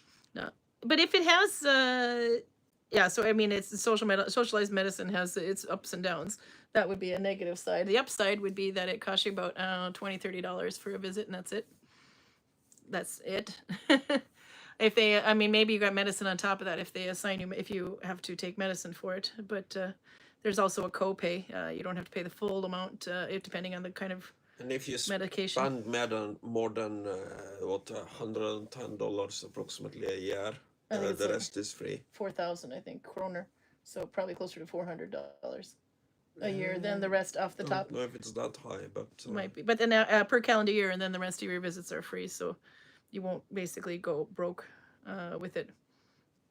So my mom, she came here and she forgot to bring some heart medication with her, or I don't know what it was, allergy, I don't know, something anyway. But she forgot to bring it with her, and it gets to be an issue. This medication that she had to take at the time would keep her from getting a cold really easily anyway. And when she gets a cold or the flu, it is something that she can have a hard time getting rid of. She could get stuck with a lung infection quite quickly. This is before she's had a heart valve replacement, so that's all different. It turns out that was the root cause. But anyway, she forgot her medication at home once, and all of a sudden she starts feeling a cold coming on, and she's like, shit. She's still got another 3 weeks before she goes back home to the United States. So what does she do? So we called the doctor, and then Legevakt, as it's called, here, and they said, well, we can get you in for an appointment, but we can't give you the medication that you need. But the doctor has to first check you out and see if you actually do need it. So there's no abuse of the system there. And he checks out, yep, nope, you've got a problem there. I cannot give you the same thing that you were getting in the United States, but the best I can do is give you something else. And then he gets her a prescription for something that's not as good, but much better than nothing. And off she is on her way. So basically, at the time, now this is probably 8 years ago, she had to pay at the end of the appointment $22 is what it turns out to be in Norwegian. And then, of course, whatever the cost of the medication was at the pharmacy. That was it. So she's like, really? I just paid $22. That's all it is. It didn't have to be more than that because she was afraid to go to the doctor because she thought she was going to get hit with this huge, massive out-of-the-country bill. And I said, yeah, no, that's it. I mean, we had to wait 2 hours in the office to get in, but, that's the other thing, too. They can give you a doctor's appointment at 9 o'clock in the morning. And then you go there at 9 o'clock in the morning, but other people more important and bigger issues come in first, and then your 9 o'clock turns into 10 o'clock, turns into 11 o'clock, etc. So that can happen. But, yeah, it's kind of nice. Torben says, American! Fuck yeah! 2 aspirins, that'll be $15,000 each. I've been reading some scary stories, I gotta say. Nella says, Karl will be growing old. It's called growing old. The finger joints have best before age. I think you're arthritic. I'm with Nella on this one. You're just getting old. He's Yes. younger than me. You're If getting I old. used you and the YouTube comment section as doctors, I wouldn't even need to talk to the bloody fuckers. Is this what you get for calling her the Polvijärvi stitch, the Russian, when it's actually named after Finland? Well, if I'm dealing with Nella's from Finland, by the way. time-traveling Finnish witches, then clearly yes. Come here and fix them. I believe, actually. So yeah, no, she's when she means you're a whiny little bitch, you actually are a whiny little Norwegian bitch. What are you on about? Your beard is looking very nice today, Karl. Lindsay says at the other end of the American system where people are desperate for care and can't get anything because they're poor. Yeah, that you got to have the insurance thing, unfortunately, there. Roger says, has anyone scanned the grounds for Viking Village with a metal detector for ancient artifacts? Of our Viking Village, there's a thing there, yeah. Genuinely no chance of that in most of the village because it is Our built village, on tunnel moss from the building of the Gudvangen tunnel. Yep. Which is, in a way, good for us because nothing would be more ironic than destroying Viking finds by building Viking houses on top of it. But just the top part of the village would actually be on land in the Viking Age. But what even happens? that I'm not entirely sure about because the land has risen a bit since the Viking Age. Yeah, the So water level. The top part of the village might have been underwater too in the Viking Age. Yep. I'm not entirely sure about that, but because that's over where the Midgard Historical Center or whatever, Borda, for example, and over on the in the Oslo Fjord anyway. So on one side of the Oslo Fjord, where they have a lot of finds, but the water level is much further back. So you could see where the dock would be, where fish or where the ships would come in and dock, etc., or the boats, but they're on land, whereas in the Viking Age they would have been in the water, but because the water level has receded since then. Also on the other side of the Oslo Fjord, on the side that connects to Sweden, you start seeing more and more. Both stupider and more interesting. Okay, tell me. I was going to go on about the petroglyphs that are being uncovered. But during the ice ages, Norway is kind of weighed down by an enormous amount of ice. So when there is not an ice age, Norway is slowly kind of rising. So global warming notwithstanding, Norway is slowly rising from the sea up until the next ice age, where we will be pushed back down again. I have to look something up here. One more thing.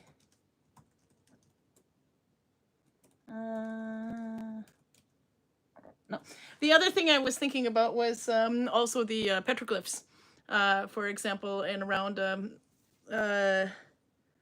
Fredrikstad, and as you get sort of into Sweden, around Fredrikstad, there's a lot of petroglyphs that were found, and you would think they'd be by the water. There's these nice depictions of boats and fighting and all this other such things, and it was carved into the shoreline, but the shoreline is now way off the shore.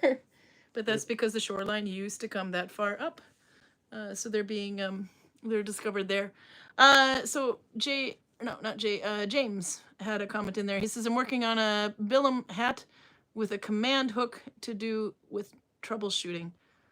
Because the Billum hat I get, but the command hook, I don't know what a command hook is. That like a Tunisian crochet hook, like a long, like it looks like a long, like if a single knitting needle and a crochet hook had a baby, it would be like that. It's like this long knitting needle with a crochet hook on the end instead of a tip. Is that what you're calling a command hook? Because I can't find that one on Google either. That's the one I was trying to look up.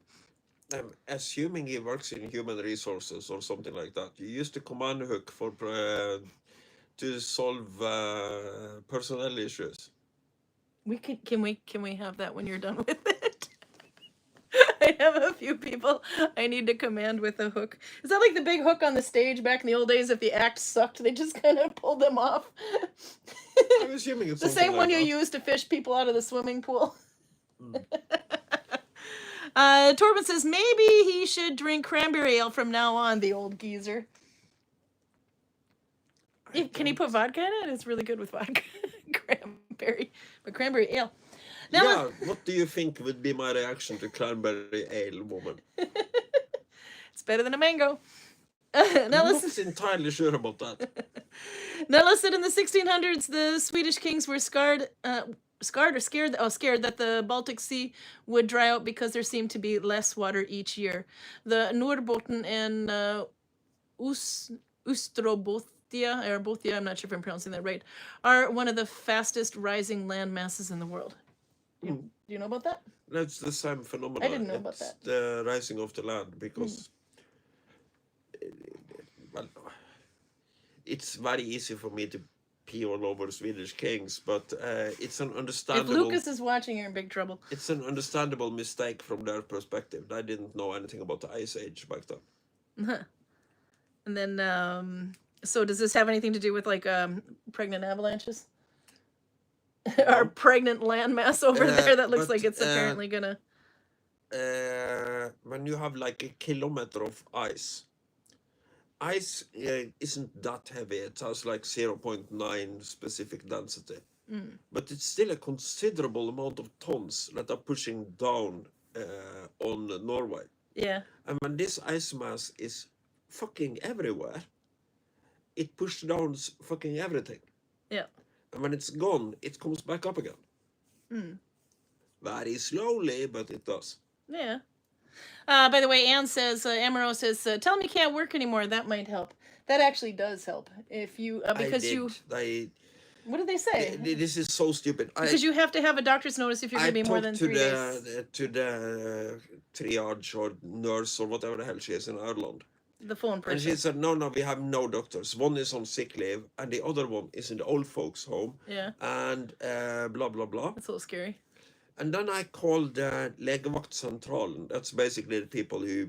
The central for all of Norway that distributed to you the right location. And they go, why don't you just go to Ireland? And I go, I just talked to them. And I said that one of the doctors was on sick leave, and another one was in the old folks' home.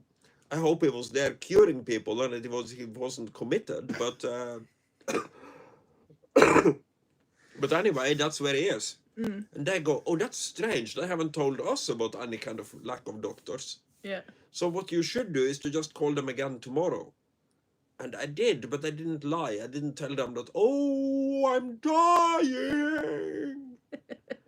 Fix my hand. I didn't do any of that. So obviously it's like, yeah, no, Friday or fuck off. But what about Voss? Can't you go to Voss? That's about the same distance, a little bit longer in the other direction. I tried calling them too. Yeah? What they did is that I went into their computer system to find out who my fastlege is. So they go, yeah, no, your fastlege is, and then they gave me a name and go, this guy.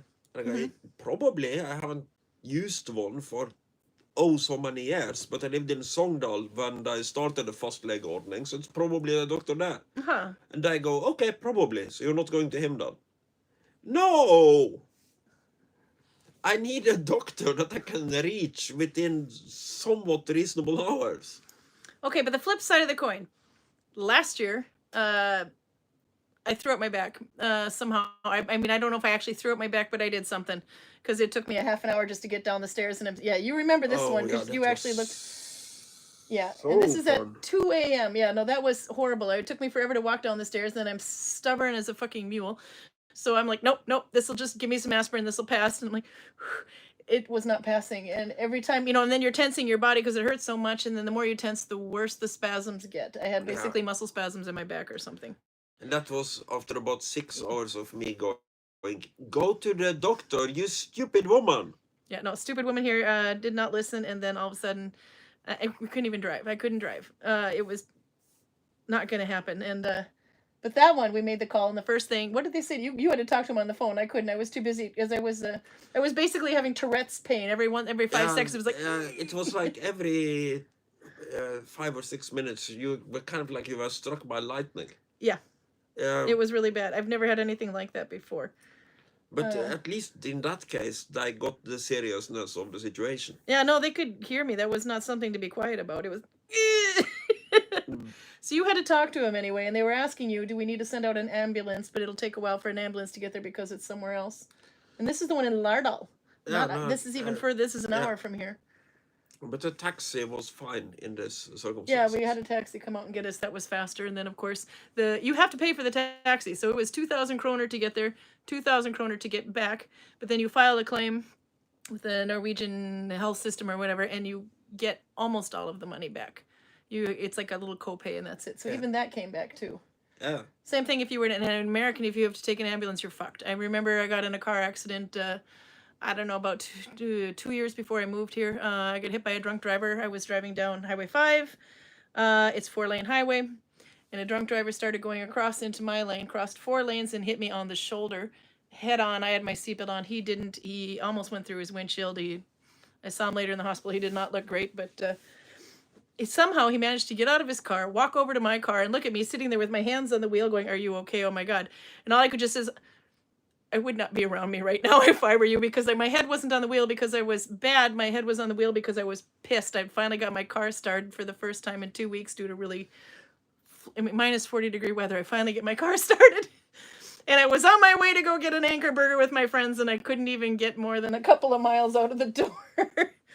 But anyway, that But one, they offered to take me in an ambulance because they have to get you checked out because you have obviously had not whiplash. But not to insult you Americans, yeah, but I have to say my impression after being there for 2 weeks is drunk driving seems to be something of a national pastime in America. no, this one was not only was he drunk, he had a suspended driver's license, and he already had a bunch of other people he had issues with beforehand. So I talked to my friend's dad, who's a lawyer, and he said all you can really do is talk to the guy and get him to try to replace your car of equal or greater value, because it will be easier for him to replace your car at Blue Book value than it would be for you to try to sue him, because you've got a couple of people ahead of you.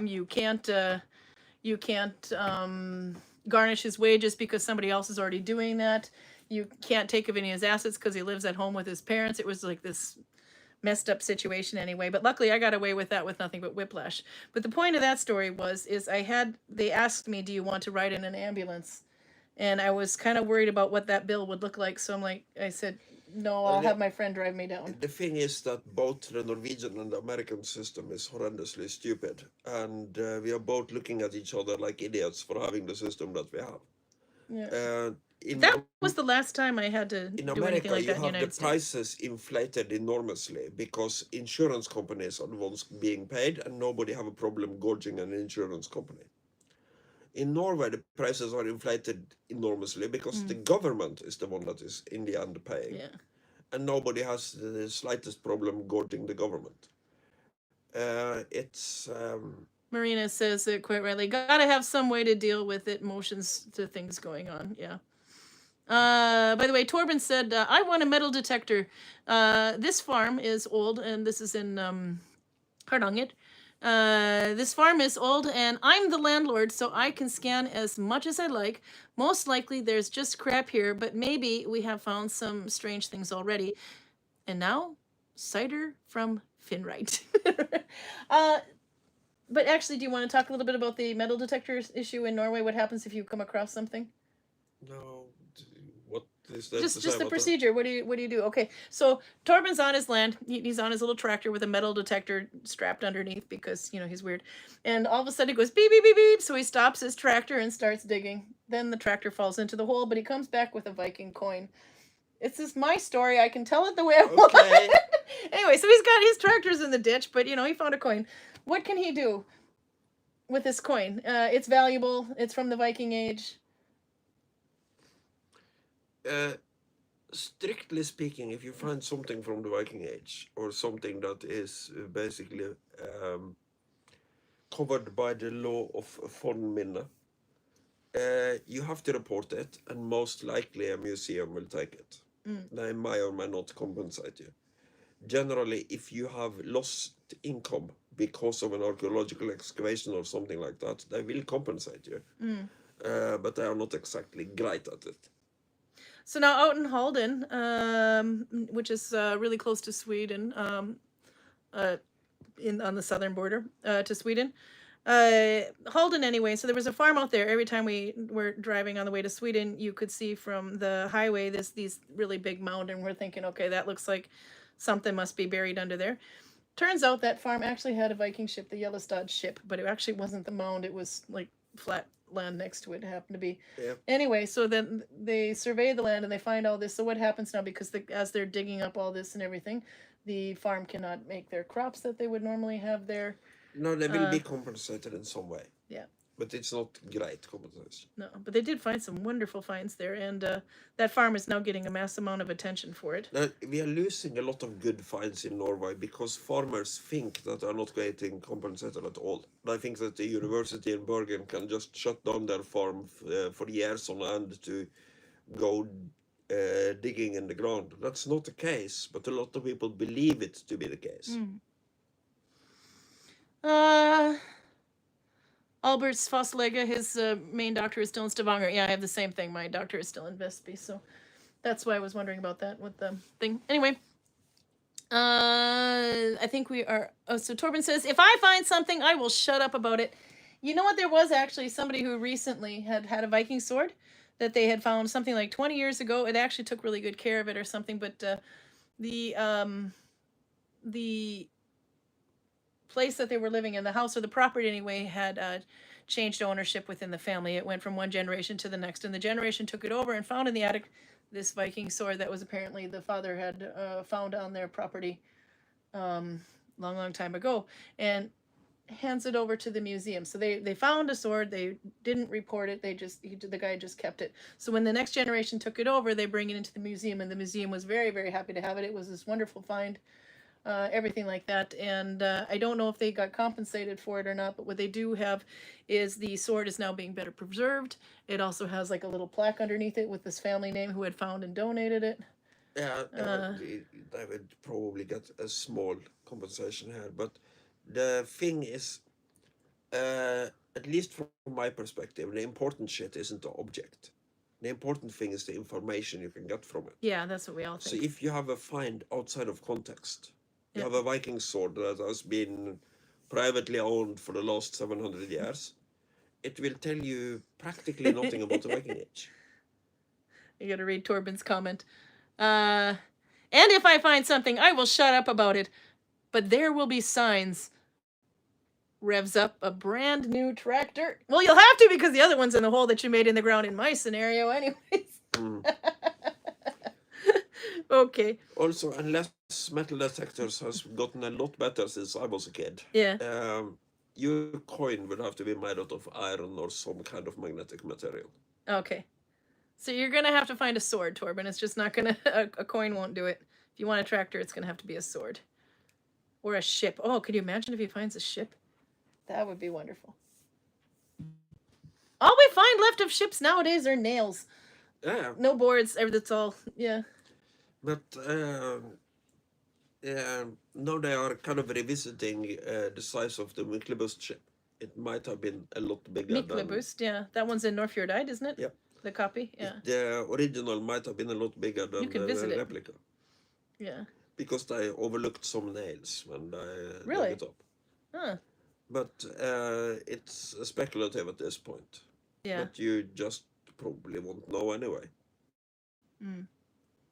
Well, little bastards on the table again. Get down. Okay. Nella says they are much better than they were 10 years ago, not to mention 40 years ago. Metal detectors. Yeah. But I don't think they can see non-magnetic metals. I don't know how they could, so to speak. No, but when they were doing the farm over in Holland, Halden, the Yellowstad one, they surveyed the ground as well. They were doing... Yes, but that's ground penetrating radar. Yeah, that was different. No, not a metal detector, but it was another way of doing it. But if they had something there to look for. And then, of course, there's the wonderful joke that my ex would say. If, let's say somebody was going to renovate your land and put a highway straight through it and you didn't really want them to do that, apparently as soon as they start surveying it or whatever, you could throw like a really old coin in the ground and suddenly what happens? Well, that wouldn't save you. What you should do, not an old coin, because that would just cause a short archaeological excavation. You have to have an animal that is very bloody unique. So this is the only known breeding ground of the left-winged common trash Yeah. or something like that, then they will leave you alone forever. Yeah. Okay. There's a lot of work being done along in Oslo alongside E6 as well, where they were digging up there as well. Yes, my cat's name is, well, his nickname is Little Bastard because we don't know who the father is, but he's but when he jumps up on my table behind a camera and knocks over lighting and other equipment, then yes, he's a little bastard. But he's Carl's little buddy. But you have a worse name for him, and you like him. What do I call him? Cock wobbler. You call him a cock wobbler. He is a cock wobbler. Not for kids. Torben says, I had 2 cats. They were named Nefertiti and UFO. Oh, that's another one. UFO, unfinished object. You were probably talking about the unidentified flying object, but no, UFO, WIP, and a PhD. Projects half done in UFOs, unfinished objects, and WIP in WIPs. Work in progress. Yeah, we'll see how much more I get done. Albert said in Rogaland, a lot of highways have been stopped because of German bunkers. Yeah. I wouldn't have thought of that. They are not exactly of archaeological interest. They are of historical interest, I would say. But the reason they stopped them because of those is because there might be something explosive in them. Yeah, that's actually been found in the Oslo Fjord. They actually found a mine in there. At least within the last 10 years. I think it was closer to 10 years ago. It happens all the time. When I grew up, there was the shell of a sea mine was just lying in on the beach. You know where we stopped when we had a great turkey debate? Oh, yeah, outside Selja. If you had walked about 100 meters further out, you would be at the place where the landmine used to be. I think that was week 93, I think we figured it was. About there in Selja. Sea mine, I mean. A sea mine, yeah. It's Hornmine, it's called in Norwegian. I don't know the English term for it, but it's basically a type of mine where you have an enormous container of explosives. Yeah. And then you have these little horns that point out from it that has basically a mercury detonator at the end. So if they strike against something, they will explode spectacularly. And this is not a directed explosion, so obviously they use a lot of conventional explosives to get a sea mine to be so reliable that you can trust that it will break a bloody battleship in 2 if it touches it. By the way, Nella says there are places in the dark web where you can buy droppings of flying squirrel to prevent building or cutting down forest or clearing the swamp. I believe that, actually. Marina said, towed trashed object abandoned in disgust. I like that one. I need to have a toad with my whips and UFOs. And we have frog.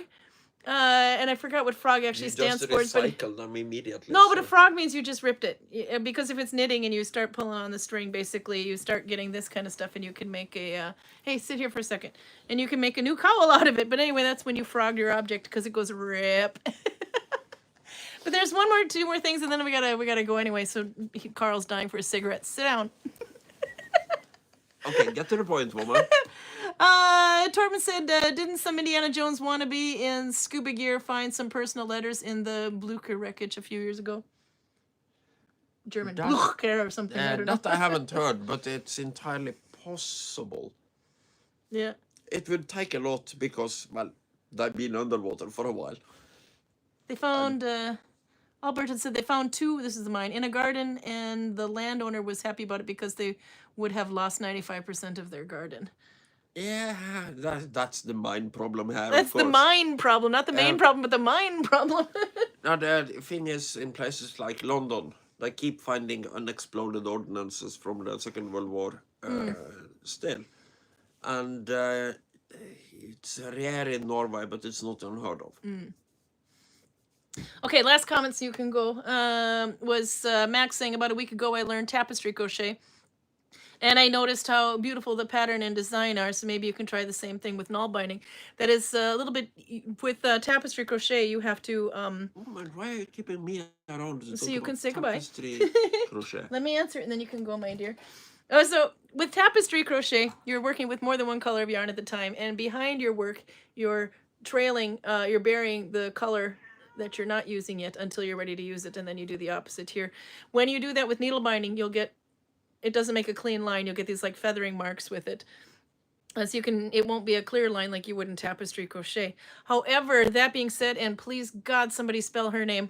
Somebody in the Nalbinding group has been doing a lot of work with trying to apply needle binding to a tapestry crochet technique, and has made a beautiful picture of a dragon and some other things with incorporating different stitches with dragons. It looks really, really cool, but there was a lot of work that she has put into it. But it's I'm gonna insult her because it's either Russian or Ukrainian. I forget, but the name anyway is written into a language that I cannot spell it. But she does absolutely amazing work. So check that one out. It's in the main Nalbinding group on Facebook. She's done a lot of work with that. She's also on Instagram. I think it's Den of an Allbound Tiger on Instagram. I'm really impressed that I remembered that because I haven't been on Instagram in a while. But look up her stuff because she's been trying to apply tapestry crochet technique into needle binding. But it's a little tricky. You have to be very picky about which stitch you're going to use. And the reason you are here, Karl, is it's time to say goodbye. Do you want to say goodbye? Goodbye, and we'll put up a reel. I'll put out a couple of reels in the next. And remember next 30 to minutes. integrate your dragon into tapestry crochet before next time. And kick your little bastard off the table when he starts to knock over your little candy vodka. It's funny, he has a tendency to go flat as a pancake as soon as he gets on the table because he knows that you're going to try to push him No, off. it's because I have the light set up over the table where I was needle binding so that you could see what I was doing. But he's like, suntan light. He's like in a tanning booth over there. Okay, so she is Kazakh. Her name is Valentina. Okay, look what Nella wrote on chat there, and you'll see it. And then just to show you what the little bastard is doing. Look at him. He knows what he's doing. Okay, see you on Saturday, 6:30. No issues that we know of so far. Okay, have fun, and I'll try to get the. I'll put the promises, but we might theoretically upload something before that. I will try to put 3 to 5. I just have to release them, so I will do. They're just little quick reels anyway. But I will put those. Did you get enough outdraws that I deserve the reels? It's good enough. It was the initial day anyway. Outer covered everybody, and Torben's bitching and whining kind of helped a little bit, I guess. So we'll make it so everybody but Torben can see it. No, all I have to do is make them public, so I should be able to do that within the next 30 minutes. Okay, see you in a bit, or next week. Happy 5 years. Bye.